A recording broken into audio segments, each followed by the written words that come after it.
eles, explicitamente, eles têm livros, né, escritos só sobre falar, só para falar sobre pensar, compreender, tentar chegar a uma síntese sobre essa relação entre indivíduo e sociedade, né? É uma coisa que tem que ser explicitada quando se fala em sociologia, né? Em ciências sociais, tem que ter explícito o que é que nós entendemos por indivíduo, o que é que nós entendemos por sociedade e qual é a relação entre esses dois polos, né? É óbvio, né? Ou deveria ser óbvio, deveria estar explícito, né? Essa relação. Os autores clássicos, eu acho que mais. Vocês lembram quais são os 3 autores clássicos? Gente, bora, vocês lembram? Né? Romulo falou. Quais são os 3 autores clássicos? Bora. Alguém lembra? Karl Marx, Durkheim e... Peraí, falta um, né? Peraí. É. Esqueci, deu branco, professor. É Marx? Pronto. É. Weber. Marx, Durkheim, Weber. É isso mesmo, João. É isso mesmo, mano. Então, com memória afiada. Durkheim, acho que ele foi mais... tratou de forma mais explícita essa relação, né? Weber também, mas Weber mais... quando ele vai falar do... esse objeto da sociologia, que a sociologia estuda, ele vai falar dos conceitos, etc. Ele trata, né? Marx não é bem muito explícito, né, nessa relação, né? Mas está diluído no corpo de sua obra, né? Que foi uma obra teórica gigantesca, vocês sabem. Marx escreveu um monte de coisa. Aí Durkheim, como você falou, Durkheim é um francês, né? Nasceu lá, acho que segunda metade do século XIX, acho que mais para o final do século XIX, ele morre em 1917, né? Acho que o filho dele morre, o filho dele participa da Primeira Guerra Mundial, morre com a guerra, o filho dele, aí ele posteriormente ele morre pela perda desse filho, né? O único filho dele, né? Que era o único filho dele. Durkheim, ele tentou, isso vai ser importante, porque Durkheim, um pensador que ele, acho que vocês devem ter lembrado que o Romulo falou, que ele tenta sistematizar a sociologia, construir um método, qual é o objeto da sociologia, como produzir um conhecimento científico válido para uma ciência social. Né? Então, ele tenta fazer o seguinte, eu quero aqui delimitar o que é sociologia, do que não é sociologia, e dessa delimitação eu quero produzir um conhecimento verdadeiro, objetivo, científico, tal como existe na física. Eu quero que o que eu estude aqui tenha a mesma validade, o mesmo estatuto de verdade que o conhecimento físico tem. O intuito dele, isso é de uma tradição, não sei se vocês se lembram, da tradição positivista, né? Aquela unidade dos métodos, né? Então, não sei se você lembra que esse autor não é muito estudado, Comte, né? Que é a gente parte muitas vezes como Comte foi o primeiro que falou sobre sociologia, que tinha magnificação social. Tá? E parte da unidade dos métodos, né? Que ele fala que a sociologia, o positivismo, pressupõe a unidade dos métodos, ou seja, quando vocês vão estudar lá física, você pega aquelas fórmulas matemáticas imensas, né? Uma matemática aplicada. Você pega a matemática também, como você pega a química, né? Aquelas fórmulas químicas, você fala, né? Água, o que? H2O, água, H2O, H2O, água, né? Você vai pegar, vai fazer as contas, etc. Chega a determinada regularidade, a lei da inércia, né? Da ação e reação, você fala, lei da ação e reação, lei da ação e reação. Não é porque vocês estão em Guarabira, Dona Inês, Araçagi, Sapé, etc., que a lei da inércia, da ação e reação vai ser diferente em cada localidade que vocês estão, não. A lei pelo menos no planeta Terra é assim. Aí, Conte fala o seguinte, não, a sociedade também é assim, a sociedade também tem suas leis, tem suas regularidades sociais, essas leis sociais, como a física tem.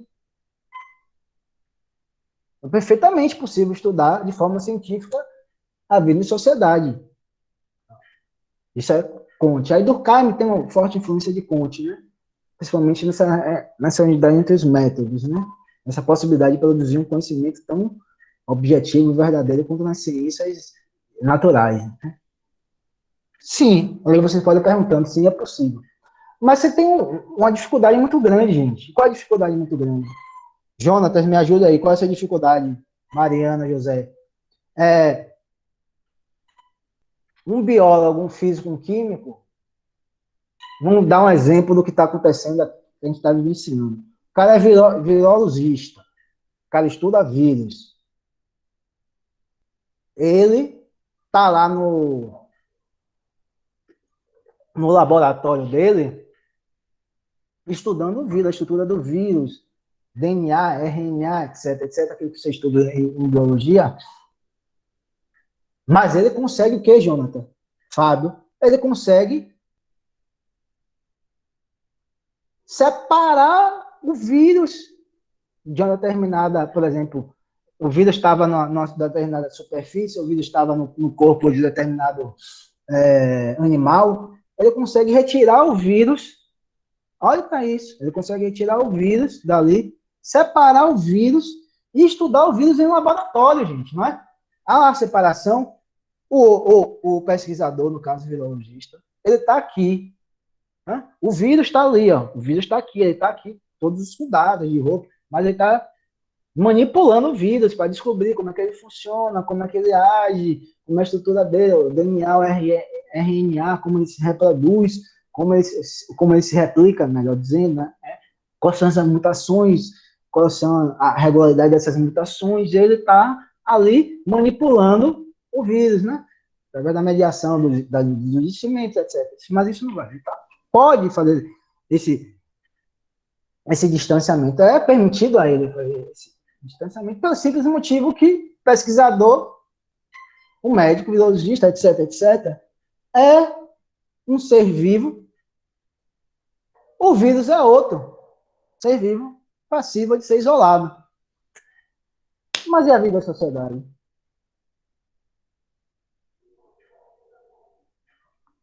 Nem Jonatas, Fábio, Maísa, Cal, Andressa. Estão aí? Vocês estão assistindo aula? Tá dormindo? Opa. Só Jonatas que responde. Bora, gente. A vida em sociedade. A vida. Continue, Maísa. A vida em sociedade, você pode fazer essa separação entre quem está estudando e o objeto a ser estudado. A gente consegue fazer isso, Maísa? Você consegue manipular as pessoas dentro de um laboratório? Hein, Maísa? Cal, que você falou na primeira aula. Jonathan, bora, me ajudem aí, gente. Pergunta simples, né? Eu posso separar o coronavírus. Olha, Vai, eu particularmente, eu posso sim, botar um bocado de gente, uma ameaça às pessoas, ficam dentro de uma sala, eu estudo elas lá. Eu posso ameaçar, então, eu já não sei. Não é possível, José, isso. Por que não é possível? Mesmo se você tivesse essa possibilidade de fazer, as pessoas iam se comportar de outra maneira, você teria um comportamento artificial, o comportamento delas seria mediado talvez pelo medo, etc. Mas você não poderia fazer isso. Qual é o cerne da questão? Não é essa separação. É que o vírus tem sua própria legalidade, etc, que você pode estudar sua regularidade, mas nós, pesquisadores, nós vivemos em sociedade. Eu não sou o vírus não é o pesquisador, não é? Eu não vivo a realidade do vírus, o vírus não vive a realidade do pesquisador. Em sociologia, eu vivo em sociedade. O que eu estou estudando são outros seres sociais, são outros indivíduos, tal como eu. O que eu estou estudando são relações sociais, é a sociedade, vamos supor, são os fatos sociais, etc., que eu também estou inserido nessa lógica. Não é possível me separar da vida em sociedade, tal como é possível um virologista se separar, manipular, tratar o vírus mediada, por exemplo, por um microscópio. Não é possível isso. Não é possível você fechar, José, todo numa sala e falar, não, porque eu também sou membro da sociedade. O cerne da questão, José, é que são dois seres ontologicamente distintos, ou seja, de natureza distinta. Um é um homem e outro é um ser que ora está vivo, ora está morto. Então, o vírus ele não se comporta baseado, por exemplo, em valores éticos e moral, afetividade. Ele não constrói uma cultura, um mundo de cultura, e nós construímos. Então, eu sou o indivíduo que vive na sociedade, no Brasil, pertence a determinada classe social, sou trabalhador, como a maioria de vocês também é. Compartilha determinados valores que vocês compartilham, ou não. Torço, talvez, para o mesmo time que vocês torcem, ou não. Compartilho com vocês de algo que nos causa revolta, ou não. Mas é isso. Não há possibilidade de fazer isso. Ô, professor, Oi, diga. será que a gente teria a possibilidade de separar o indivíduo, no caso da sociedade, na maneira de pensar, só pela maneira de pensar? Porque, tipo, a gente tem o direito de pensar diferente do que a sociedade, ela acaba convivendo com ela mesma. O senhor tá entendendo? Então, eu vou a aula justamente sobre isso. Daqui a pouco eu vou adentrar isso. Rapidinho, Jonathan. Beleza. Vou responder sua pergunta. Vou ver como é que Durkheim entende isso que você está perguntando, né? Ele fala, não há possibilidade. Então, não há possibilidade. Aí você fala, essa discussão está aqui, professor. O grosso modo vai falar, é através do método que é possível ao pesquisador fazer um conhecimento objetivo da sociedade. É a construção do método durkheimiano que vai permitir isso. Porque se eu tenho valores, você tem valores, se eu sou cativo, ou seja, se eu pertenço a determinada sociedade, e vocês também, seria difícil para Durkheim, né? E para a sociologia, para a filosofia, para a psicologia, não tentar resolver essa questão antes de fazer seus estudos propriamente empíricos, como ele faz no suicídio. Porque ele vai falar, sim, vamos estudar, mas precisa de uma metodologia, de uma epistemologia, como se dá a relação sujeito-objeto. Por que isso? Eu parto dos valores, se eu partir dos valores, grosso modo, dos afetos, do inconsciente, do que eu acho, né? Olha como é que coisa. Eu acho. Quando eu falo assim, eu acho é o quê? Que é a minha opinião. Travou? Eu tô travado, gente? E o Jonas falou que parece que travou. Travou? Pra mim tá de boas. Tá de boa, né? Tá beleza, Jonas? Voltou? Ah, não sei o que aconteceu com o Jonas. Então ele está falando o seguinte, através da metodologia, porque o eu acho não é ciência, né? Porque eu posso achar uma coisa correta, eu posso ter um entendimento daquela vida em sociedade, beleza. José pode ter outra, né? Não sei o que aconteceu com o Jonas. José Amorim pode ter outro, pensar diferente, José Gabriel outro, Andresa outro, Maísa outro, Cal outro, Jonathan outro, falou outro. E pronto, não há ciência. Porque a ciência pressupõe um determinado nível de objetividade, né? Verdade. Não que é objetividade. Objetividade é no sentido de que um determinado enunciado científico seja válido aqui, por exemplo, seja válido, tem uma validade aqui como na China, né? Pensamento científico, a verdade científica se dá nesse sentido, que independa disso, independa dos sujeitos que estão estudando, né? Que, para além da singularidade e particularidade dos pesquisadores individuais, eles chegam à mesma conclusão, à mesma verdade sobre o mesmo fenômeno que eles estejam estudando. É isso. Aí fala, como é que eu vou fazer isso? Aí Durkheim fala, meu Deus, como é que eu vou? Ainda eu vi uma sociedade, não dá para fazer essa separação como um biólogo faz. Ixi, o que é que eu vou fazer? Se não dá para fazer, não, talvez não haja a possibilidade de produzir um conhecimento científico sociológico. Não seria possível. Ele fala, não é possível. Através de determinada metodologia, através de determinados caminhos. O que a metodologia diz? Né? Há determinados caminhos científicos a serem percorridos que você seguindo, grosso modo, né? Lógico, tem a dialética de Marx, vai por um caminho um pouco diferente, né?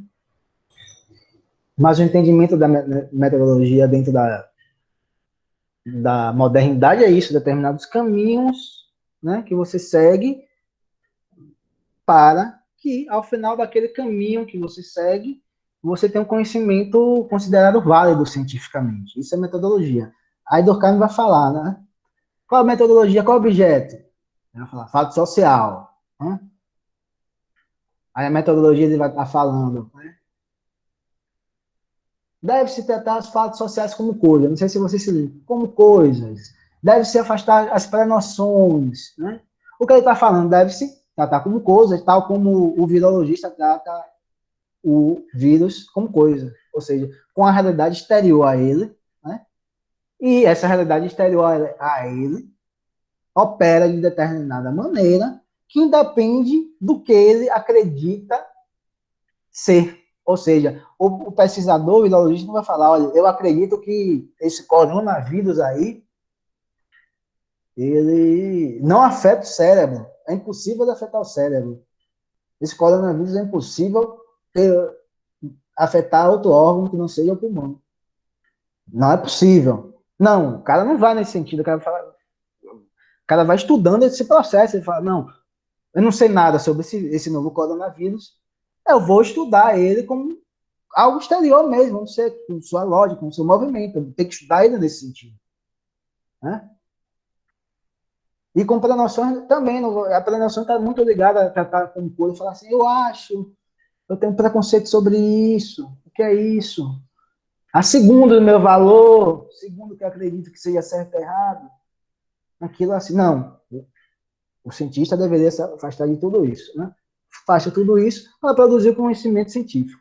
Aí, no que tange especificamente a relação indivíduo-sociedade, a gente vai entender isso, compreender isso, quando ele fala fato social. Ele fala lá, aí eu falei da metodologia, dos procedimentos metodológicos. Quando ele vai falar qual é o objeto da sociologia, gente, fato social. Né? Vocês se lembram disso? Ele fala, o objeto de estudo da sociologia são os fatos sociais. Né? Nas regras do método sociológico, os fatos sociais. A sociologia deve estudar os fatos sociais. Né? Aí ele fala lá, fato social, gente, é o quê? Bora, lembra? É toda forma de agir, sentir, pensar, se comportar, etc. Determinadas pela sociedade, né? Que é exterior ao indivíduo, né? Exterior ao indivíduo, está fora do indivíduo, exerce coerção sobre o indivíduo, né?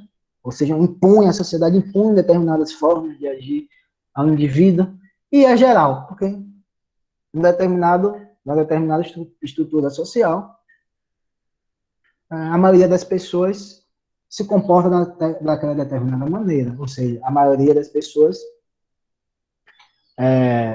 são obrigadas a se comportar de determinada maneira, né? Que são impostas justamente pelos fatos sociais, né? Que eles chamam de fatos sociais. Aí o indivíduo e sociedade, né?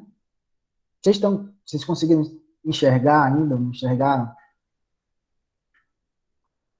Aí, José Amorim, olha como interessante. Você fez essa pergunta, na sociologia, existe indivíduo perfeito? Essa pergunta, como ponto de partida, José Amorim, é uma pergunta que é carregada de um valor. A sociologia não busca, e não pode buscar, eu falo mais, não que não busca, não pode buscar, isso, por exemplo, fazer essa pergunta, existe indivíduo perfeito? Porque a sociologia não está interessada nesse juízo de valor. É o que nós chamamos em sociologia, José Mourinho, em filosofia também, um juízo de valor. O que é o juízo de valor?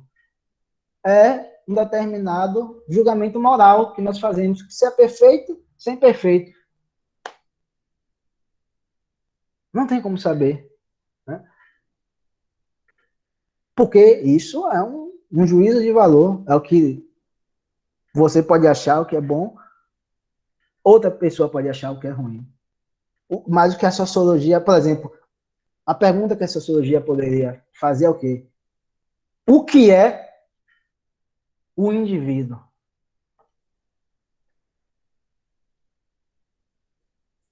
E o que é que Durkheim está fazendo? Qual a relação do indivíduo com a sociedade e qual a relação da sociedade com o indivíduo? Se é boa, se é ruim, se é positiva, se é negativa, não interessa, não estava interessando para ele. Porque isso é justamente você não está afastado dessas pré-noções, né? Você está fazendo o juízo de valor, você está fazendo o seguinte, é bom, é ruim, é perfeito, é imperfeito. Isso é um juízo de valor, né? Isso está ligado ao sistema de valor que você constrói como sendo positivo e negativo. Né? Eu tenho uma visão negativa, né, de várias coisas, mas eu não posso transpor essa visão negativa de várias coisas para entender esse fenômeno que eu estou estudando. E se eu for estudar, por exemplo, política, né? Vamos estudar esse fenômeno de 2018, né? Falar, começar, porque o Bolsonaro é isso, aquilo, Paulo Guedes é isso, aquilo. Eu não vou estar fazendo conhecimento científico, eu vou fazer um panfleto. Um panfleto, algo que eu acho um dever ser, o que eu abomino, o que eu não abomino. Para entender essa relação, deveria ter um afastamento, né? Tratar aquilo como coisa. Por quê? Por que foi possível ser eleito? Quais foram as forças sociais que estavam atuando? Né? Como se deu o processo de influência das religiões neopentecostais nas eleições dele? Então, é nesse sentido que é um conhecimento científico. Né? Acho que deu para entender, José? Espero que tenha dado para entender. Então, se tiver alguma dúvida, já sabe, né? Vamos chamar no WhatsApp. Ou, se tiver alguma dúvida agora, abre o microfone e pergunta. Professor, ainda não entendi não, professor. Certo, mas assim, tipo assim, em termos de sociologia, digamos assim, a sociedade meio que, tipo, vamos colocar assim, meio que escolhe quem é e quem não é, daquele certo grupo. Tipo assim, digamos assim, como seria uma pessoa, digamos, ideal, não ideal, mas tipo assim, perfeita para entrar naquele certo grupo? Não, a sociologia poderia e pode entender por que aqueles valores são positivos, outros valores são negativos, entendeu? Qual é a origem daqueles valores que faz com que determinado indivíduo seja admirado, determinado indivíduo não seja admirado? A sociologia poderia estudar quais são as relações de poder que estão operando naquela sociedade que faz com que um determinado indivíduo seja admirado e outro determinado indivíduo não seja admirado. A gente pode explicar isso, né? A gente pode explicar isso. Olha, o cara que tem dinheiro geralmente é um cara admirável a priori. Né? Dentro da lógica social, uma pessoa rica com dinheiro é entendida pelas pessoas como uma pessoa eticamente boa, como uma pessoa de sucesso, uma pessoa que trabalhou, a pessoa pode ter sido ganhando dinheiro toda a herança. Mas o cara vai falar, não, aquele cara trabalhou. Né? O cara pode trabalhar com picareta, mas ninguém sabe nada disso. Ele fala, não, trabalhou. O cara pode explorar trabalho escravo, etc. Não, mas socialmente vai ficar, não, aquele cara é bom. Tá? Por que isso? A gente vai tentar explicar, olha, na sociedade, na modernidade capitalista, a economia toma o centro, né? O homem se torna um homem egoísta, né? Se mede a determinada importância do indivíduo através da mediação da riqueza material que ele acumula, quanto de dinheiro ele acumula, porque essa sociedade, ela hipertrofia a importância da economia enquanto estruturador das relações sociais. Aí a gente pode entender nesse sentido, você está entendendo, José? Dando um exemplo bem assim, que fique bem claro para você, a gente pode estudar isso, né? Olha, aquela pessoa ali que tem dinheiro, que é admirada, olha, que a pessoa falou lá, você fala, a pessoa falou lá, né? Era isso, que era aquilo, etc. Tal. Porque você pode pensar nisso, porque sempre foi assim, lógico, sempre foi assim. Geralmente, a classe dominante, em determinado período, a classe materialmente dominante. Não tem isso, né? Mas como se torna o centro. Larissa, mais alguém travou, porque Jonas disse que travou. Não, voltou. O meu foi internet, pelo que eu vi aqui. Mas já voltou. Beleza. Beleza. Beleza, desculpe. Por isso eu adiantar logo. Ixi, tem que falar ainda. Por exemplo, da passagem do mundo feudal para a modernidade capitalista, naquela realidade você tinha várias outras esferas sociais, como a religião, como o pertencimento a uma determinada família, como você tendo sangue azul, né? Os nobres tinham sangue azul, etc. E você tinha um acesso a determinada, por exemplo, naquele período, determinadas obras de arte só poderiam ser vistas e admiradas, né, por quem era nobre. Mas por que quem era nobre? Porque ele tinha um sangue azul. Ele tinha um sangue azul, porque era toda uma linhagem familiar, sei lá, uma explicação. Né? Essa família, ela, sei lá, tinha uma relação privilegiada com Deus, com Jesus, hipoteticamente falando. Aí a burguesia, nessa transição, a burguesia tinha o quê? Tinha um dinheiro. Era muito rica. Só que a burguesia não tinha sangue azul. Então estava nesse período intermediário entre. Mas é foda. Sangue azul, mano. Tinha sangue azul, né? Eles não estava plenamente estabelecida essa sociedade que senta a riqueza material como um valor máximo a ser alcançado, e também essas relações baseadas na consanguinidade, na linhagem familiar, não estavam totalmente superadas. Então, estava nesse meio termo. Existia ainda valores da sociedade burguesa, existia ainda valores da sociedade... Já existia valores da sociedade capitalista. Então, os burgueses faziam o quê? Os burgueses compravam títulos de nobreza dessa aristocracia que estava falida. Porque a sociedade era outra. A sociedade ainda se operava com essa outra lógica. Né? A gente estava falando isso, a gente peguei esse gancho, né, da dúvida de José. Aí, voltando a Durkheim, a relação entre indivíduo e sociedade. Né? Fato social, centro do fato o objeto da sociologia é fato social. Exterior, ele existe fora das consciências individuais. Vamos pensar no direito penal, naquele corpo, naquele livro gigantesco de direito penal brasileiro. Ele existe fora da gente, é uma realidade que existe, você está vendo, a lei existe fora da gente, né? Do cara vai falar, para aí, está existindo fora da gente. Não é cada indivíduo que nasce que vai escrever, não, a gente senta ali, né? Bora, senta aqui para a gente escrever o direito penal. Não. Lógico que tem gente que tem os juristas que escrevem, né? Os legisladores que escrevem, né? Quer dizer, o jurista não escreve, desculpe, falei, não precisa. São os legisladores que fazem as leis, lógico. Né? Escrevem e tal, mas ela passa a ter uma existência exterior ao indivíduo. Eu não posso, teoricamente, não é que eu não possa matar, né? Se eu matar, eu vou sofrer determinadas sanções. Né?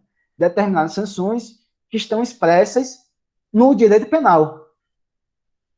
Teoricamente, bem teoricamente, bem hipoteticamente, forma bem abstrata, o juiz tem que se basear no que está escrito no direito penal. Ele não tem que se basear em que classe social eu pertenço, ele não tem que se basear qual a minha cor, e ele não tem que se basear dentre outras relações. Se eu sou um mau filho, né? Se eu for um bom filho, um bom companheiro, uma boa companheira, ele não tem que se basear nada disso. Ele teria, hipoteticamente, se basear no que está escrito no direito penal. Ele é coercitivo, ele é. Por quê? Eu não sou proibido, a polícia não está 24 horas por dia vigiando cada indivíduo, cada pessoa, para proibir que ela mate outra pessoa. Não, a lógica não é essa, mas ela é coercitiva, o quê? Através dessa sanção que o direito penal prescreve, eu sou impelido, nós, né? Você vai dizer nós o quê, professor? O Brasil é um país que tem um número de homicídios gigantesco, né? Lógico, tem. É por isso que eu estou falando que não é, ela não impede, né? Mas essa sanção faz com que, grosso modo, parte das pessoas, não é só sanção penal, gente, mas para ficar mais claro para mim, parte das pessoas falam, pô, não vou fazer isso não, porque eu posso ser preso e me ganhar tal, tal, tal. Ou seja, ele está falando, o direito está falando assim, olha, se você se comportar dessa forma, você vai ser preso. Você quer ser preso? Você quer ser privado de liberdade? Então, é uma força coercitiva. Ele está falando, não faça isso. Não faça isso que você vai ser privado de sua liberdade. Então, tem esse caráter de imposição e é geral, né? O Código Penal brasileiro, as pessoas obedecem ao Código Penal brasileiro, ou deveriam obedecer, né? Segundo a lógica do direito. Não é porque é a particularidade da Paraíba, não é porque é a particularidade de determinado grupo social, mas é porque o direito tem essa generalidade, né? As relações, parte das relações humanas são limitadas muito. O direito como norma, né? De comportamentos humanos, pelo direito, pelo que a gente chama de direito, né? Estado democrático de direito. Então, a gente está falando isso para dizer o quê? A sociedade, né? Ela é exterior, coercitiva, geral, mas é uma construção da sociedade, gente. É como eu digo, diga. Que é justamente a formação de uma sociedade coletiva, né? Que não tem como É, a gente se, no caso, modificar por nós mesmos, ou seja, tem que ser por um pensamento coletivo. grosso modo, sim. Até essa discussão de mudança é questionável nessa interpretação de Durkheim, que eu vou falar depois. Meu Deus, eu não consigo. Eu tenho que ser mais sucinto. Acho que não vai dar nem para entrar em Marx. O que ele está falando é o seguinte, gente. Sociologia sempre tem isso, né, de estuda os fenômenos sociais. Só que os fenômenos sociais, a vida em sociedade, ela apresenta dois polos, né? Existem os indivíduos, existe sociedade sem indivíduo? Óbvio que não. Existe indivíduo sem sociedade? Não. Não existe, né? Eu sou um indivíduo, Maísa é um indivíduo, Maria é um, José Amorim, Ruth, você e Jonas são outros indivíduos. Isso acho que é mais ou menos óbvio, né? Só Sociologia não vai falar, não existe indivíduo. Mas também, nesse exemplo do direito penal, a gente percebe que esse direito penal, apesar de ser construção de determinados indivíduos em determinado período histórico, e que muda ao longo do tempo, de uma forma mais ou menos lenta, ele existe fora de nós, impondo determinados valores, determinadas normas que nós devemos, teoricamente, como deve ser, seguir. Então, construído por indivíduos, mas que tem uma existência exterior. E essa existência exterior, na perspectiva de Durkheim, ela é um fato social, e esse fato social ele é exterior, coercitivo e geral. Qual o sentido dessa explicação? Qual o sentido, gente? O que é que Durkheim está querendo dizer? Nessa discussão sobre indivíduo e sociedade, o que é que a sociologia está querendo dizer, gente? Alguém chuta? Que o fato social ele não pode ser modificado por nós mesmos. É mais Pela ou ação menos, João. individual, no caso. Mais ou menos. Falando mais geral, o que é que a sociologia está querendo explicar com isso? E Durkheim também. Durkheim, Weber, Marx, outros sociólogos, Elias, Bourdieu, todo mundo. Lukács, todo mundo tem que fazer. Ok. Quem é que determina quem, gente? O cerne da questão é esse. A sociedade, ela surge e se torna independente.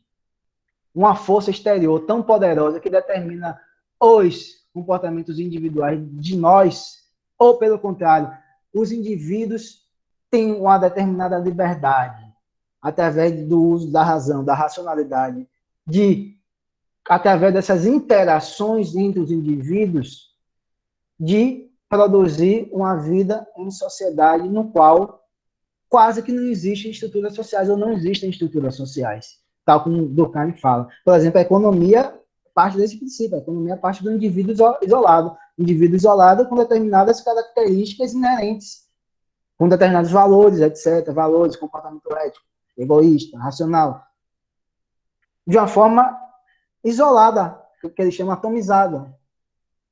E que a sociedade é isso, né? A sociedade são as interações entre esses indivíduos autossuficientes.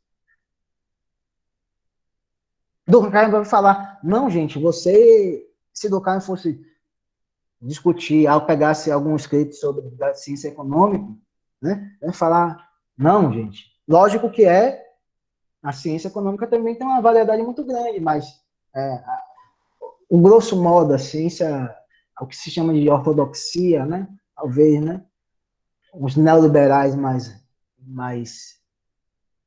hard, né, defendem isso, né? Não sei se vocês já ouviram falar de Margaret Thatcher, né? Governou a Inglaterra durante algumas décadas. Tem uma frase dela famosa, né? Que ela fala, não há sociedade, apenas indivíduos. Né? Durkheim vai falar, que isso é absurdo. Eu falo assim, até noção de indivíduo, de individualismo, é uma noção que depende muito das estruturas sociais de cada período. Na Grécia Antiga não existia indivíduo como existe hoje. Você percebe, gente? Na Grécia Antiga não existia hoje. Na sociedade feudal não existia indivíduo como existe hoje. O individualismo.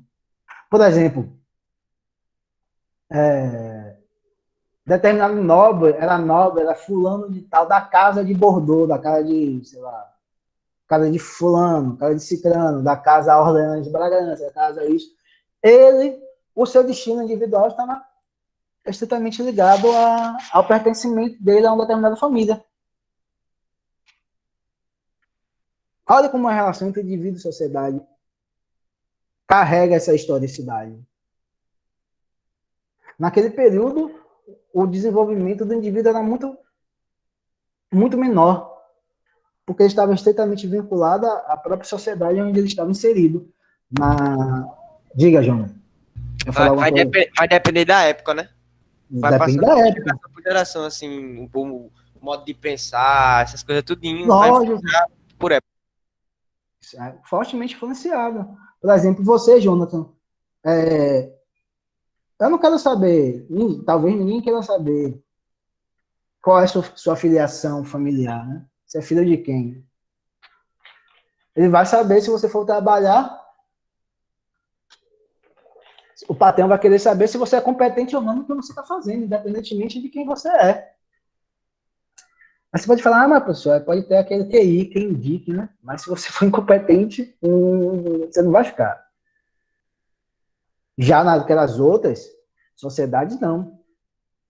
Era tão forte que você não deixaria de participar como que eu posso falar? Primeiro que os nobres não trabalhavam, né? É isso. Primeiro que os nobres não trabalhavam, mas você pertencia a uma família, né? Uma determinada linhagem, ou determinada cidade, né? Pertencia a determinada, você nasceu na determinada cidade.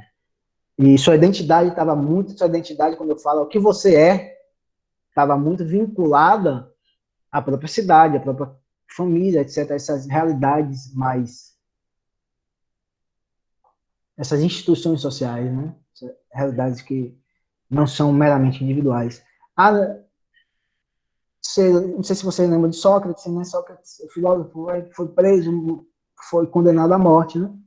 Segundo dizem de Sócrates, ele teve duas possibilidades, ou ir embora da cidade, ou tomar veneno, ele escolhe tomar veneno. Aí pergunta para ele, por que você não fora da cidade? Ele fala, porque eu fora da cidade eu não sou ninguém. Ele está falando dessa relação também. E fora, a sociedade tem um peso tão grande, a cidade tem um peso tão grande sobre o meu destino individual, que eu vou perder minha identidade, não serei ninguém. Na modernidade capitalista não existe isso, né? O próprio desenvolvimento do indivíduo é outro, né? Ninguém fala, poxa, eu fui expulso de tal lugar, ou tive que deixar tal cidade, eu não vou ser ninguém. Você pode ficar triste, pode ter saudade, sei como você vive, né?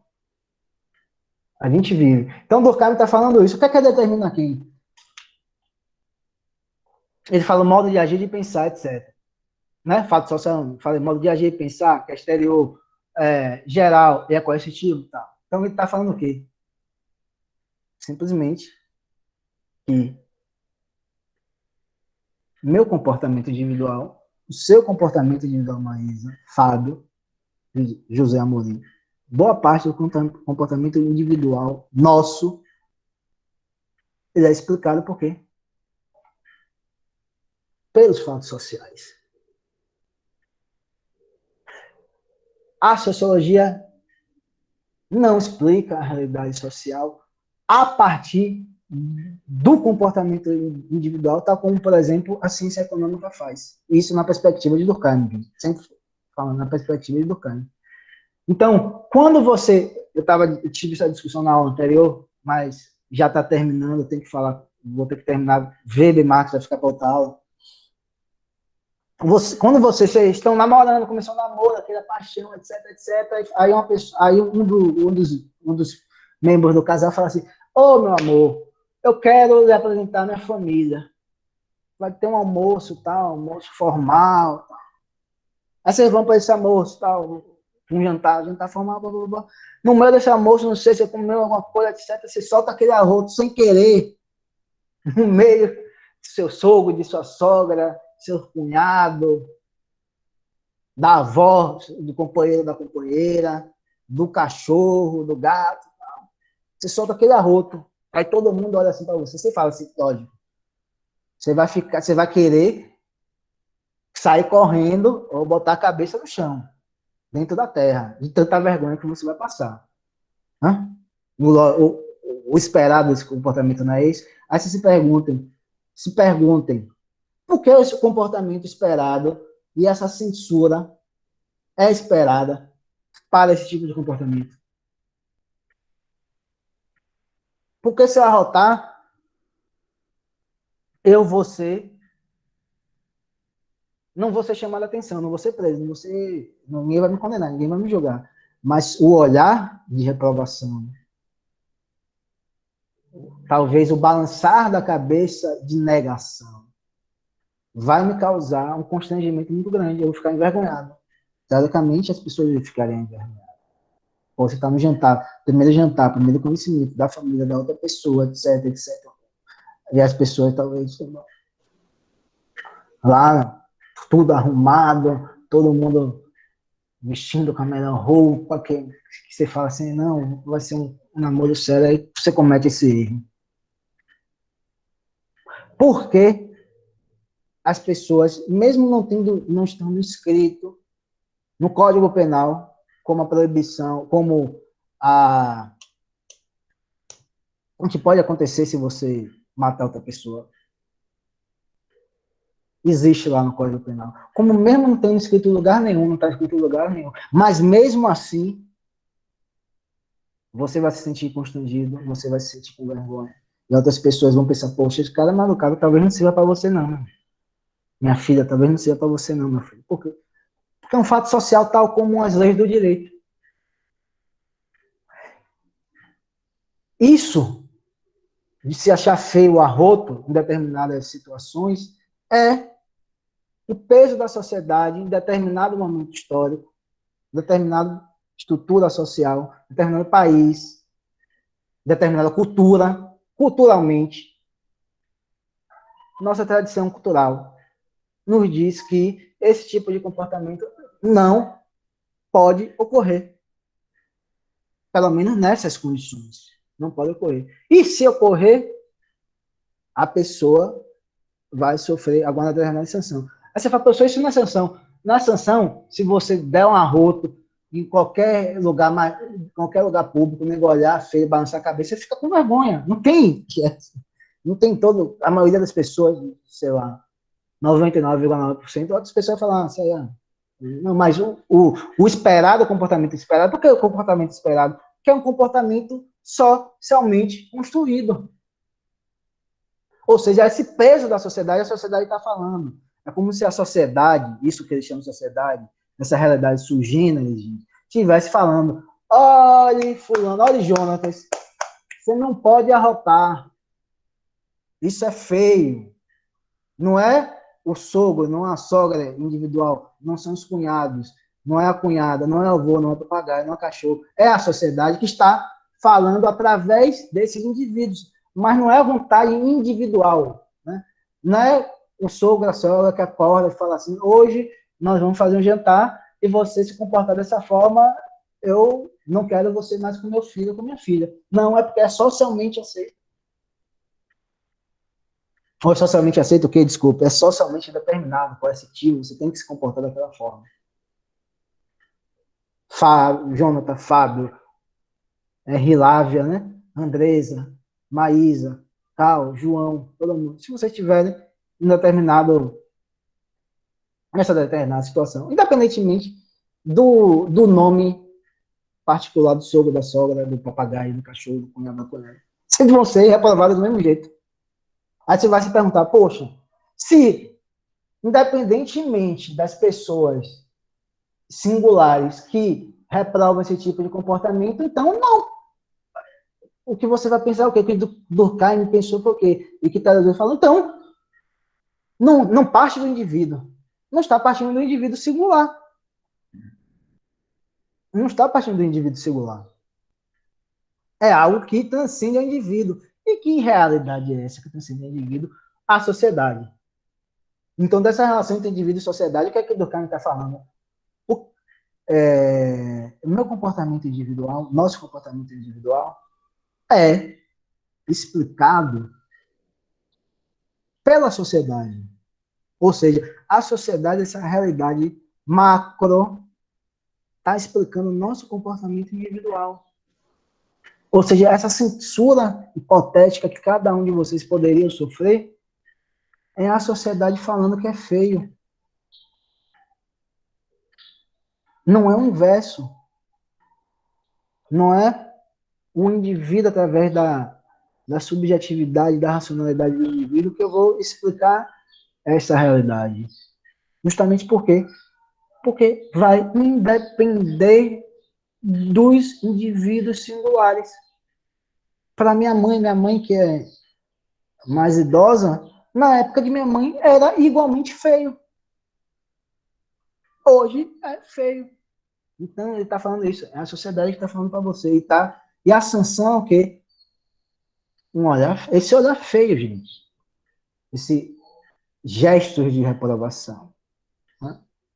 Então ele está falando assim, olha, gente, resumidamente, para terminar essa aula que eu sempre passo, essa foi, eu não consegui nem falar de Marx nem de Weber. O cara está falando o seguinte, olha, gente, isso aí, esses comportamentos que nós temos são determinações sociais, viu? Não é o indivíduo, não se explica a partir do indivíduo, não é porque o indivíduo, olha como ele subverte, ele fala, o indivíduo não quer. Você tem essa impressão na ciência econômica, através da modernidade que a capitalista fala, esse louvor ao comportamento do indivíduo, etc. Aí Durkheim fala, não é o indivíduo que quer, não. É a sociedade que está determinando. Aí ele vai falar, vai discutir sobre a divisão do trabalho social, vai falar sobre o fenômeno do individualismo, vai falar tudo isso. Mas, em termos gerais, ele está falando, a sociedade explica o comportamento do indivíduo e não o inverso. Entendeu? Dessa relação entre indivíduo e sociedade. Por que se discute isso, gente? Como eu falei, a sociedade é composta de indivíduos. O indivíduo vive em sociedade. Então, você imagine é como se fosse uma moeda. A cara só existe em relação à coroa. A coroa só existe em relação à cara. Não existe uma moeda só cara, não existia uma moeda só coroa. Não existe sociedade sem indivíduo e não existe indivíduo sem sociedade. Mas dessa relação, dependendo do autor que você vai estar estudando, dependendo da tradição de pensamento que a gente está estudando, alguns vão dizer, não, nosso ponto só existe os indivíduos, o comportamento dos indivíduos, os sentidos subjetivos que os indivíduos dão. Dessa inter-relação surge uma estrutura, uma realidade social mais ampla, que são os que a gente vai ver lá em Weber, os conceitos coletivos mais amplos, mas que eles podem ser reduzidos ao comportamento dos indivíduos, interações entre os indivíduos. Né? Está na parte de uma microsociologia, que se chama microsociologia. Já Durkheim está falando, não é isso, não é isso. O indivíduo não tem essa autonomia, não. É uma determinação social. Então, um vai explicar mais a sociologia através do comportamento dos indivíduos e outro vai explicar a sociologia através dessas determinações sociais mais amplas, como o Estado, como o direito, como a religião, como a tradição, etc, etc. Então, eu que esperava terminar um pouco mais cedo, não consegui terminar um pouco mais cedo. Eu falo demais, gente. Aí, nossa aula, que era só Bourdieu, vai ficar, olha, Weber, Marx e Bourdieu. A gente já vai começar a sociologia contemporânea com Bourdieu. Vocês entenderam? Entendeu. Gente, mais alguém aí entendeu? Não compreendeu? Processando ainda, processando. Mas vai estar gravada essa aula, vocês assistem depois. Então é isso. Certo. Weber, a gente vai ver Weber está em outro, bem distante desse entendimento de Durkheim. Marx, a gente vai ver as particularidades de Marx. Marx é bem legal com relação a isso. Então, galera, vocês vão ter aula agora, eu também tenho aula agora. Valeu, boa semana aí, início de semana, e um beijo, nos vemos na terça-feira que vem, nesse mesmo horário, viu, gente? Valeu, gente. Valeu. Tchau, José.